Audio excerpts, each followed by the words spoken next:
तो स्टूडेंट्स, जैसा कि आप लोगों को पता ही है कि फोर्सेस दो टाइप के होते हैं, conservative force and non conservative force. तो आज हम कंजर्वेटिव फोर्सेस के बारे में डिस्कस करेंगे। हेलो एवरीवन, मैं हूं विशाल निगम और यह है आपका अपना यूट्यूब चैनल ज्ञान स्मिथ।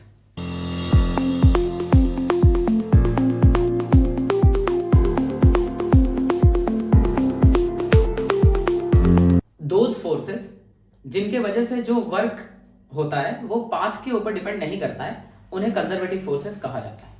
जैसा कि अगर हम एक बॉडी को एक पॉइंट ए से एक पॉइंट बी में लेके जाना चाहते हैं, तो हम यहां से यहां ले जाने के लिए डिफरेंट पाथ्स चूज कर सकते हैं। हम स्ट्रेट इस बॉडी को यहां से यहां लेके जा सकते हैं, यहां से ऐसे करके लेके जा सकते हैं, कोई भी कर्व पाथ यूज करके यहां तक पहुंचा जा सकता है। Point A two point be different paths follow किया जा सकता है। बट अगर ऐसा करने पे amount of work done remains constant, चाहे हम यहां से यहां लेके जाएं, चाहे यहां से यहां लेके जाएं, चाहे यहां से यहां के वर्क करने के लिए कोई एक फोर्स जरूरत होगा। और अगर वो फोर्स कुछ ऐसा फोर्स है, इस तरह का फोर्स है जिसके वजह से पाथ इंडिपेंडेंट वर्क डन का वैल्यू आ रहा है, तो उस फोर्स को कहा जाएगा कंजर्वेटिव फोर्स, जैसा कि ग्रेविटेशनल फोर्स होता है। और भी बहुत सारे फोर्सेस हैं, हम इस वीडियो में आगे उनके बारे में भी पढ़ेंगे। ठीक है, तो कंजर्वेटिव फोर्सेस की वजह से जो वर्क डन होता है वो पाथ इंडिपेंडेंट होता है, पाथ के ऊपर डिपेंड नहीं करता है। तो ऐसे कौन कौन से फोर्सेस हैं जो कंजर्वेटिव फोर्सेस हैं? तो ग्रेविटेशनल फोर्स, इलेक्ट्रोस्टैटिक फोर्स और इलास्टिक फोर्स, है ना, रिस्टोरिंग फोर्स जिसे हम कहते हैं, इलास्टिक फोर्स, ये सब कंजर्वेटिव फोर्सेस हैं। इनके वजह से जो वर्क डन होगा वो पाथ के ऊपर डिपेंड नहीं करेगा। और भी एक बहुत इंपॉर्टेंट प्रॉपर्टी है जिससे हम कंजर्वेटिव फोर्सेस के बारे में अंदाजा लगा सकते हैं कि ये एक कंजर्वेटिव फोर्स है। जो भी गिवन फोर्स है वो कंजर्वेटिव फोर्स है। एक तो ये तरीका है पहचानने का, है ना, और एक तरीका है कि अगर कोई एक फोर्स के अगेंस्ट हम एक्सटर्नल फोर्स लगा के वर्क कर रहे हैं तो वो बॉडी के अंदर एक पोटेंशियल एनर्जी स्टोर होगा। फॉर एग्जाम्पल, ग्रेविटेशनल फोर्स एक बॉडी के ऊपर हमेशा नीचे की तरफ एक्ट करता है। Always gravitational force act downwards, है कि नहीं? तो ये ग्रेविटेशनल फोर्स का डायरेक्शन है। क्लियर है?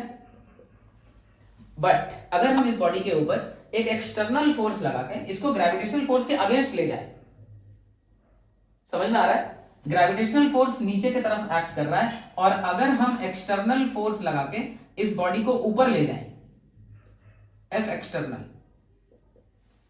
तो इस बॉडी में एक पोटेंशियल एनर्जी स्टोर हो जाएगा जो कि ग्रेविटेशनल फोर्स की वजह से होगा। समझ में आया?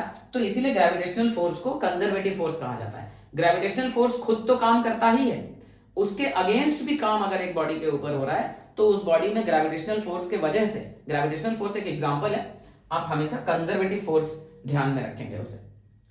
ठीक है, कोई भी कंजर्वेटिव फोर्स के अगेंस्ट जब कुछ काम होता है एक्सटर्नल फोर्स के द्वारा, तो उस फोर्स के वजह से, कंजर्वेटिव फोर्स के वजह से उस बॉडी में एक पोटेंशियल एनर्जी स्टोर होता है जो कि नॉन कंजर्वेटिव फोर्सेस में नहीं होता है। तो ये बहुत ही इंपॉर्टेंट प्रॉपर्टी है कंजर्वेटिव फोर्सेस का।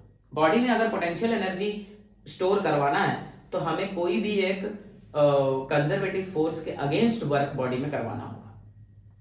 आई होप कि आपको समझ में आ रहा होगा कि पोटेंशियल एनर्जी कैसे गेन होता है। जैसे ये एक बॉडी है, ग्रेविटेशनल फोर्स के अगेंस्ट अगर हम इसको ऊपर ले जाएं तो ग्रेविटेशनल फोर्स नीचे एक्ट कर रहा है, लेकिन हम इसे कहां लेके गए हैं? ऊपर लेके गए हैं, जो कि अगेंस्ट ग्रेविटेशनल फोर्स का डायरेक्शन हुआ है। ठीक है, अभी इसका पोटेंशियल एनर्जी उससे ज्यादा है जो पहले पॉइंट ए में हुआ करता था। समझ में आया? तो क्यों पोटेंशियल एनर्जी इसका बढ़ गया? क्योंकि ग्रेविटेशनल फोर्स के अगेंस्ट इस पे काम हुआ है। तो इसीलिए ग्रेविटेशनल फोर्स जो है वो एक कंजर्वेटिव फोर्स है। उसी तरह इलेक्ट्रोस्टैटिक फोर्स भी है और इलास्टिक फोर्स भी है। तो जब ये बॉडी यहां पहुंच जाएगा, यही बॉडी यहां पर जब पहुंच जाएगा, तो आप देख रहे हैं कि इसका एनर्जी बढ़ गया है, जो कि आपको डायग्राम से एविडेंट है। ठीक है, जितना हाइट बढ़ा जो अगेंस्ट ग्रेविटेशनल फोर्स के काम हुआ, वो work is responsible for increase in potential energy of the body. I hope conservative forces क्या होता है और उसे हम कैसे पहचान सकते हैं कि ये एक जो भी गिवन फोर्स है वो कंजर्वेटिव फोर्स है, वो आपको क्लियर हुआ होगा। और अगर ऐसा है तो इस वीडियो को अपने दोस्तों से शेयर करें और हमारे चैनल ज्ञान स्मिथ को जरूर सब्सक्राइब करें। Thank you.